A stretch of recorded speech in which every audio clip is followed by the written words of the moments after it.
Euroregione.news. Damiano Matic, Coppa Europa di sci a Camporosso con visione Coppa del Mondo. È un sogno, ma intanto facciamo questa. È già un po' di anni che lavoriamo per questo, ci sono dei settori che siamo abbastanza vicini a questo obiettivo, li abbiamo sentiti anche oggi qua in conferenza stampa, per cui sì, cerchiamo di essere positivi, intanto portiamo a casa questa Coppa Europa, prepariamola al meglio e poi vedremo.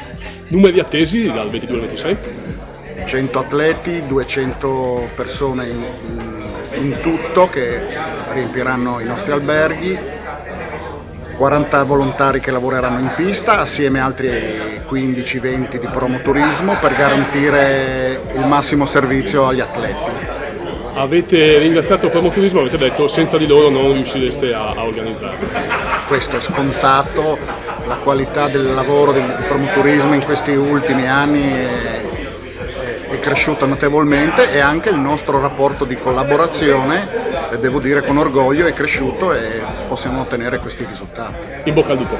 Grazie Creppi. Sindaco Zanette, dal 22 al 26 gennaio, Tarvisio, Camporosso, al centro del mondo dello sci con la Coppa Europa. Obiettivi e soddisfazioni sue?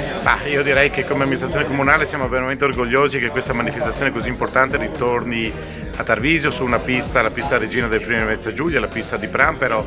È un appuntamento importantissimo, una gara internazionale di sport ma soprattutto anche di promozione turistica. Io devo ringraziare l'Unione Sportiva Camporosso, tutti i volontari, perché con il loro impegno e con il loro entusiasmo consentono di organizzare un evento così importante. Un evento che ci auguriamo sia propedeutico a quello che è l'organizzazione e se riusciremo a riportare, e qui devo ringraziare soprattutto la Regione Friuli Venezia Giulia, la Coppa del Mondo di sci che ci auguriamo possa ritornare a Tarvisio. E le chiedo una sottolineatura sugli investimenti che state facendo anche per lo sci a Tarvisio. L'impegno che l'assessore Bini e il vicepresidente del Consiglio del regionale Stefano Mazzolini stanno mettendo sugli investimenti sui poli è la chiara dimostrazione dell'impegno che la Giunta Federica ha verso i poli del Friuli Venezia Giulia. Sono investimenti importantissimi che sicuramente riqualificheranno quello che è l'impiantistica e il demaniale sciabile del nostro territorio per offrire ancora di più ai nostri ospiti un'offerta che sicuramente gioverà a quella che è la nostra economia, che è soprattutto sull'ambito del turismo e dell'ospitalità.